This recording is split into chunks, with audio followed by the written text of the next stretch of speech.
Good morning, everyone, and welcome back to another session of Morning Jim Poetry. This is Jim Ransom, still going strong, reading my own and other people's poems. Last week we had poems by two really good female poets, and this week will be two equally skilled gentlemen who many of you know pretty well. The first poet is probably our best known American poet now that Robert Frost is gone. And his name is Billy Collins, of course, who has recently served a term as Poet Laureate of the United States. I say recently. It may have been as much as 10 years ago. But that's okay. These poems are taken from a recent book of his called Whale Day. And I want to start with Billy Collins. And I'm going to read a poem that's not even listed in the table of contents, but it's in the foreword of the volume. It's called The Function of Poetry. I woke up early on a Tuesday, made a pot of coffee for myself, then drove down to the village, stopping at the post office, then the bank, where I cashed a little check from a magazine. And when I got home, I read some of the newspaper, starting with the science section, and had another cup of coffee and a bowl of cereal. Pretty soon it was lunchtime. I wasn't at all hungry, but I paused for a moment to look out the big kitchen window. And that's when I realized that the function of poetry is to remind me that there is much more to life than what I am usually doing when I'm not reading or writing poetry. Did that catch you at the right angle there at the end? His life is so much like mine, getting up in the morning. And sometimes I go downtown to a cafe called Mediterra and have one of their fine breakfasts. But ordinarily I have an even better breakfast because my lovely daughter Laurel comes over to my house in the morning and brings the dogs with her, which I love. And she makes us both scrambled eggs with chopped up veggies in them and enlarged with creme fraiche. And then we have a strip of bacon and more coffee. And it's really a wonderful time to catch up with each other on the plans for the day. So Billy Collins, I know exactly how he feels. And then maybe we get a little poetry written, Billy and I. What is Billy Collins's formula, or if you prefer, his secret for writing good poetry? I'd say he has a gift for simplicity and a gift for surprise. Look how he catches us by surprise in this next poem, which I will read to you if I can find it here. Here it is. It's called Hotel Rex. Looming over the little sewing kit and the miniature bottles of shampoo and conditioner, I am a giant, a colossus, a king standing before the royal mirror in an enormous robe of terry cloth. As a sign of my benevolence, I will forego coffee, scrambled eggs, and toast from room service and check out early before my tiny subjects arrive to wash their hair and mend their simple attire. he's satirizing both hotel life and the little miniature sewing and shampoo kits that we get when we go to a hotel, saying they must be for some tiny people. So he's going to move out and let them have a go at it. I think that's a very, very clever poem. And it doesn't require a huge vocabulary or knowledge of history or anything else in order to read that poem or understand it. Okay, now let's turn our attention to a much less well-known poet, a longtime Kansan whose poetry writing skills are top-notch. His name is Roy Beckmeyer, and here's what I think is his latest book. I don't know.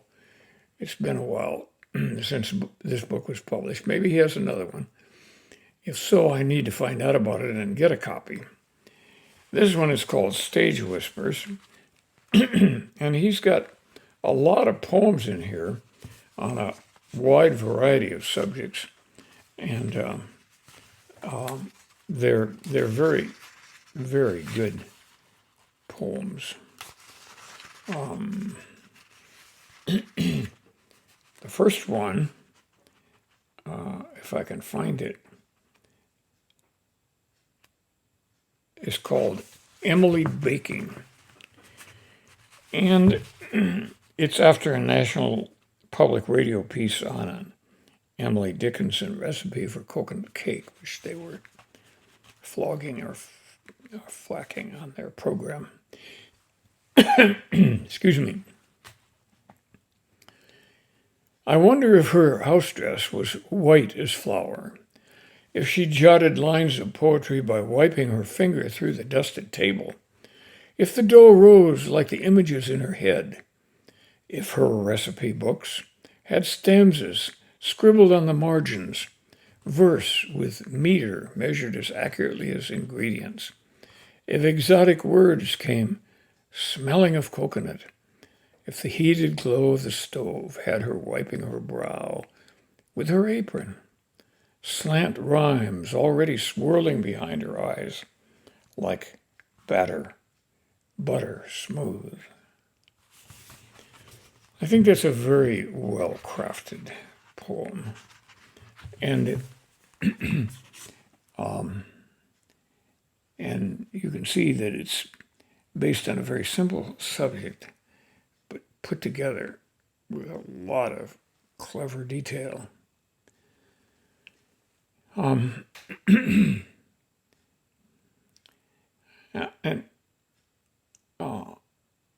I'm going to read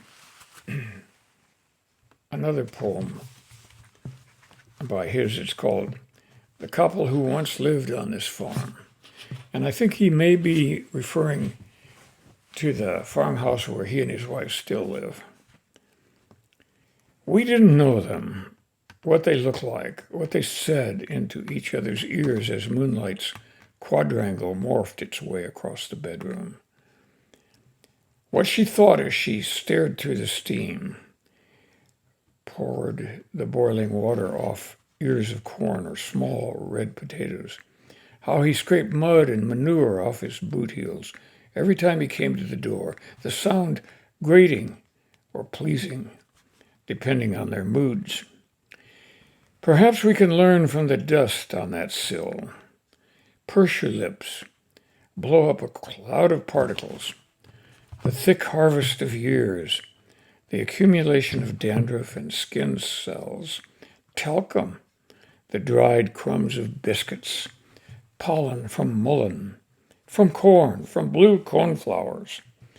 We might sniff something in that dust, sneeze, develop antibodies for specific things we never suspected, never imagined that we could ever, all these years later, come to know about the two of them. That's kind of a whimsical poem with a surprising ending, isn't it? I mean, not exactly what we expected to hear. Okay. Now, Roy Beckmeyer doesn't have the fame of Billy Collins, but they both have this eye for detail of things that they know a lot about and want to share with us. If I can just get this book to open where I want it to, I'll read you the next poem.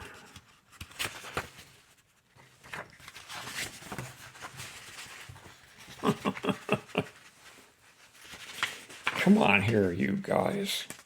There we go.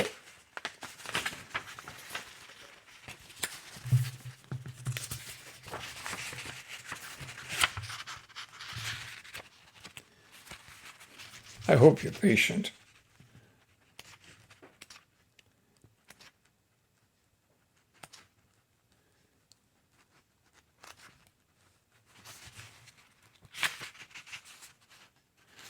All right, at last. The intrinsic essence of hay. And the epigram says, the cows caring nothing for all this, their noses in incense, hay. And that's written by Robert Bly in a poem or essay called A Walk. And here's the poem at last. Sun-warmed scent of hay rolls in fields, the moist center still on its way to drying. Alfalfa, brome, bluestem, switchgrass, lespedeza.